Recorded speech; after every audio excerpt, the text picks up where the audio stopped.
Welcome to Storytimer at Large. Evelyn and Dennis Coby, 1964, Cincinnati.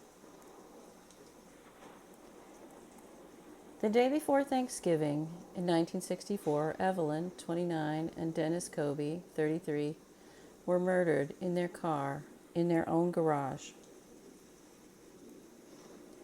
A tricycle was in the front seat. Was this a new tricycle? Perhaps it was a gift for their son for Christmas that was coming up in a month.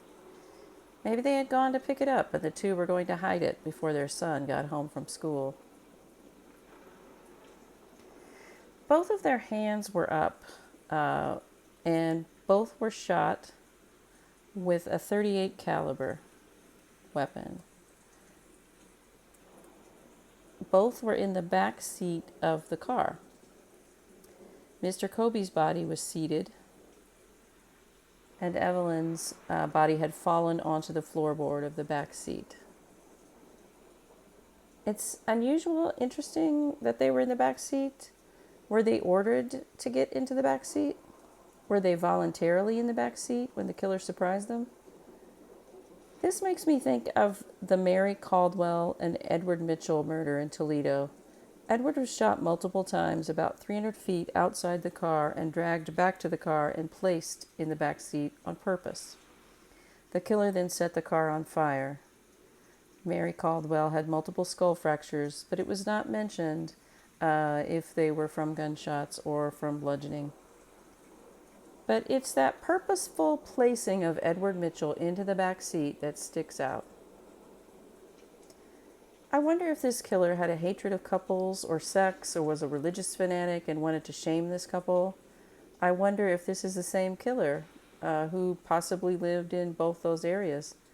Mary Caldwell and Edward Mitchell were murdered in Toledo and in the north part of Ohio, and Evelyn and Dennis Coby were murdered in Cincinnati. Both murders happened in November. Could the killer have suffered from seasonal affective disorder? That does not usually make a person homicidal, but if the person already had other serious mental health issues and fall of the year was when he felt worse, perhaps it was a contributing factor. Mr. Dennis Coby worked as an orderly at the Veterans Administration psychiatric ward.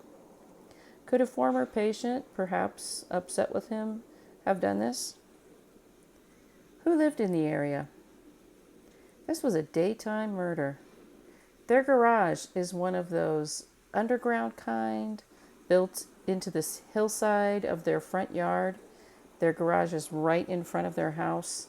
Their house is up the hill, and the garage is built into the hillside at street level. That fact, the fact that it's an underground sort of garage, that could have minimized the noise of gunshots and also screams. Did any neighbors notice anyone unusual hanging around? If you know something about this cold case, you can submit a tip at the link below. I'll add it into the comments at the bottom of the video. But the Ohio Attorney General's office has an unsolved homicide website. If you Google unsolved cold cases Ohio, it should be the first thing that comes up. And Evelyn and Dennis Coby you could search for them by name. Their last name is Coby, or you can search for them by scrolling back through the cases that are on the website back to 1964. Hopefully someone out there knows something about this murder, or perhaps there's another murder that is similar enough that that it might connect in some way. I'm wondering if there's a murder out there that's similar where the perpetrator got caught and, dots can be connected between those two things.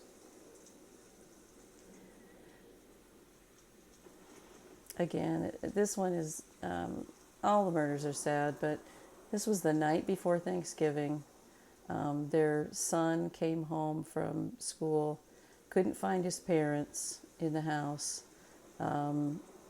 went to a neighbor's house, and the neighbor then looked into the garage and called the police, saw what had happened and called the police.